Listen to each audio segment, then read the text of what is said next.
நம்ம வீட்டில் பார்த்தீங்கன்னா இன்னைக்கு பூரி உருளைக்கிழங்கு குருமா. பூரி செஞ்சு 10 நாளைக்கு மேலே ஆயிடுச்சு. அதனால் பூரி சாப்பிடணும் போல் இருந்துச்சு, செஞ்சிட்ருக்கிறேன்.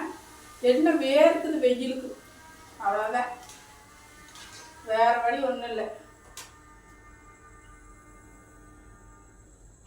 பார்த்தீங்களா பூரி எப்படி புஷ்ஷுன்னு வந்திருக்குதுன்னு. புஷ்ஷுன்னு பூரி சுடுற மாதிரி சுட்டாதான் புஷ்ஷுன்னு வரும், இல்லாட்டி அமர்ந்து போயிடும். இன்னும் 2 பூரி போட்டுட்டு காமிக்கிறேன். பூரி போட போகிறேன். பூரி பார்த்தீங்கன்னா அப்படியே புஷ்ஷுன்னு வரும்.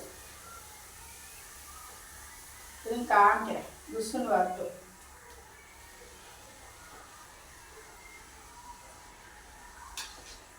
பார்த்தீங்களா புஷ்ஷுன்னு இருக்குது பூரி. பூரி பாருங்க எவ்வளோ புஷ்ஷு புஷ்ஷுன்னு வந்துருக்குதுன்னு, பார்த்தாலே சாப்பிடணும் போல இருக்குது. வெயிலுக்கு இங்கே நின்று பூரி சுடவே முடியல. அதனால இந்த பூரி பாருங்க எப்படி இருக்குதுன்னு, சேப்பு கோணையாக இருக்குது. ஒரு வழியாக பூரி சுட்டாச்சு. நான் 2 பூரி போட்டு சாப்பிட போகிறேன். பாருங்க சூடாக இருக்கிறது. குருமா ஊற்றிக்கிறேன்.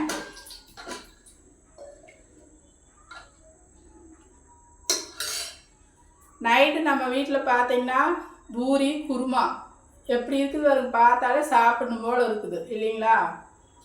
உங்கள் வீட்டில் என்ன நைட் டிஃபன்னு சொல்லுங்கள் எனக்கு, சரிங்களா? நான் சாப்பிட போகிறேன், இங்கே வேர்க்குது, நான் அங்கே ஹாலுக்கு போகிறேன், சரிங்களா? குட் நைட், பாய்.